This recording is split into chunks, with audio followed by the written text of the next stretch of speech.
Good morning, guys. I hope you guys are doing well. It is well, not really. I was just about to say that it's finally warming up here in New York. Not really. It's 32 degrees right now, but it's supposed to go up to 50. So I can deal with 50. Like, I need 50 and 60 to happen right away. But spring is taking its sweet time, actually coming to fruition. So what are we gonna do? We just have to deal with this cold weather a little bit longer. But anyway, if you notice anything different, maybe you don't, but maybe there's some of you guys that are very observant. I cut my hair. I cut about 3 inches off, because I cut then, and yeah. So I cut about 3 inches off the ends of my hair. My hair had split ends, and I needed a trim anyway, so I just went for it and cut a couple of inches off. I have a blunt cut, and I do have a Brazilian blowout. It's fading out now, so it's not that strong in my hair. Like, it doesn't keep it dead straight anymore. But yeah, in case you notice something different about my hair.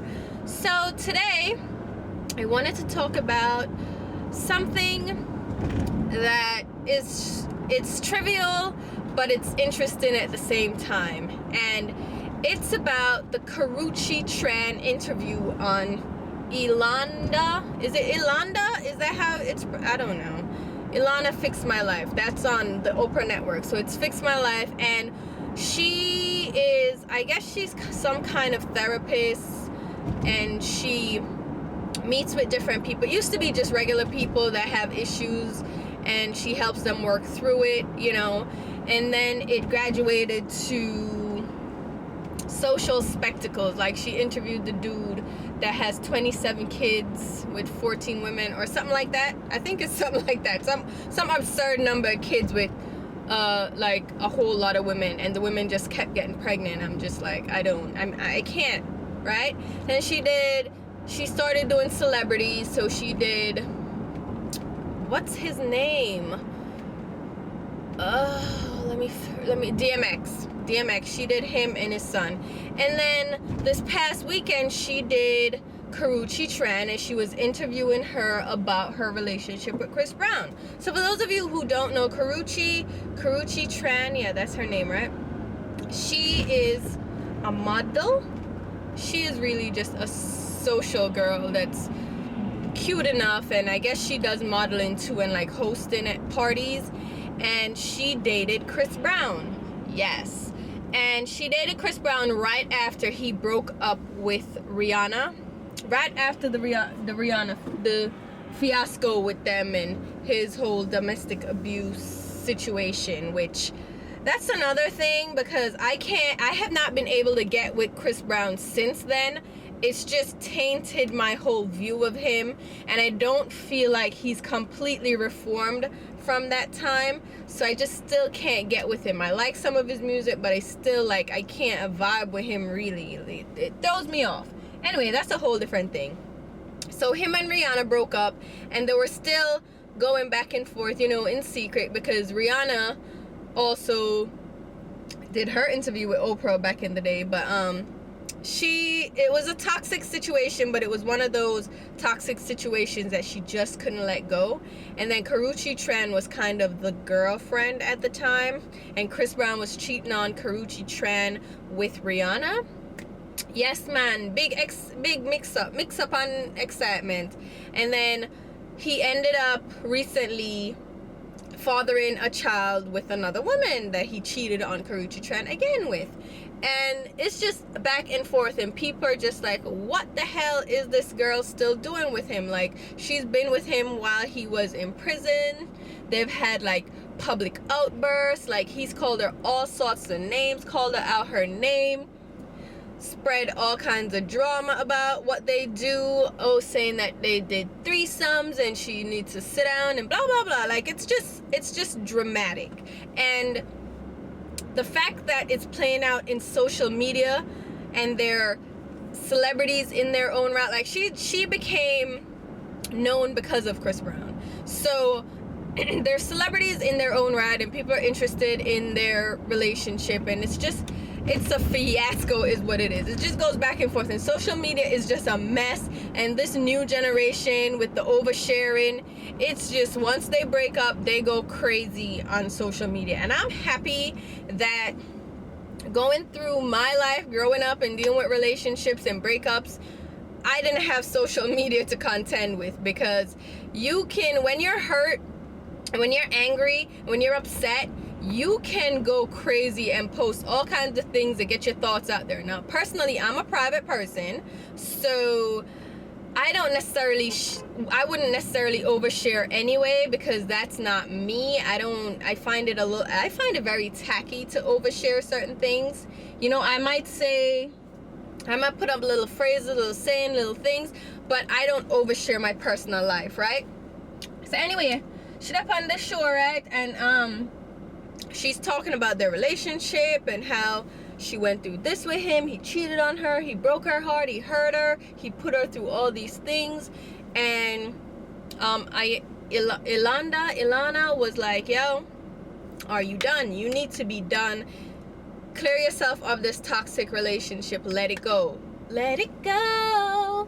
And she, at the end, honestly, I'm gonna be honest, I only watched like the last 5 to 10 minutes of the program, because I saw people tweeting about it, and I was like, all right, let me just check it out.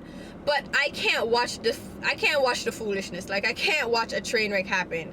So I watched the last 5-10 minutes and I was done. And at the end of it, like, this was where she was supposed to get to a resolution, and she said a prayer, and honestly, at the end of it, it was apparent that she was still hurt, still in love with him, and was still open to getting back together with him, no matter what she said. Like, she was saying it for Ilana, and she was saying what she knew Ilanda, Miss Fix-It wanted to hear. Like, she was feeding into what the show was about and what the audience probably wanted to hear. But I think deep inside, she was like, listen, I will get back with him in a heartbeat. Yes, he's gonna have to do some making up, but I'll get back with him. Like, that's what I gathered from her. And a lot of people saying the same thing, and a lot of people are like bashing this girl, calling her a gold digger, and she's only with Chris Brown because of the money, and she's fame hungry, and she's an idiot because she keeps going back. And I'm just like, listen, yes, she's making stupid decisions right now, but unless you've been in that situation, don't judge her. You don't know what it is like to be in that situation. And the funny thing is, a lot of us have been in a situation that was very toxic. Maybe not to the extent that hers was toxic, maybe even more extreme than hers, and we still stayed there. You know what I mean? Or we know someone that was in a toxic relationship, probably still is, and is still lingering around, staying there, even though it's very toxic. Their friends, their family, everyone is like, you need to get out. And we're here jumping on this young girl. She's very young too. They're in their early 20s. And I mean, to me, life, you have to live and learn certain things. Some people learn from hearing, some people learn from doing. So there's some people you can say, listen, don't touch the pot is hot, right? And they won't touch it. Some people have to touch the pot to verify that it is hot, and then they're like, all right, I won't touch it again. So I think most people are I gotta do it, I gotta see for myself for it to really resonate, for me to really accept that this is fact. So I feel like people have to go through it and experience these things, and Karrueche has to just live and learn through her mistakes, and she will learn. Like, hopefully not everybody gets to that point where they finally understand the foolishness that they're doing, but most people learn from their mistakes, and it's just a matter of getting to that point where you gain some knowledge from going through it, right? And I've been there. Let's be honest, most of us have. And I've been there where it was a toxic relationship. The guy was just an a-hole, like a major a-hole, and he was very racist. he was extremely racist. Yet there I was like, okay, well, I'm having fun, I'm young, blah blah blah, it's not a big deal. But really and truly, I should have just gotten out of it. It was toxic. It was just not for me. And you know, we've all been there, and I've been in a situation where a guy was stringing me along, and I knew it, but it was just me there like, oh well, you know, I'll just see what happens, you know, I'm gonna wait it out. And the majority of the time that we stick, mostly women do this, we stick around. Men do it too, don't get it twisted, but talking from a female's perspective, most of the time I feel like women stick around because we have seen the good in someone. And Karrueche, I think, has seen good in Chris Brown. And everyone, there's some part of everyone that is inherently good. And there's something about them that drew us to them. And yes, all right, let's get that pink elephant out the room. Obviously, a lot of what attracted her to him is the money and the fame. Let's not fool ourselves into thinking, oh, she didn't think about that. Yeah, whatever, shut the hell up. Most people, listen, if you're dating a celebrity, let's be honest, the lifestyle has pulled you in.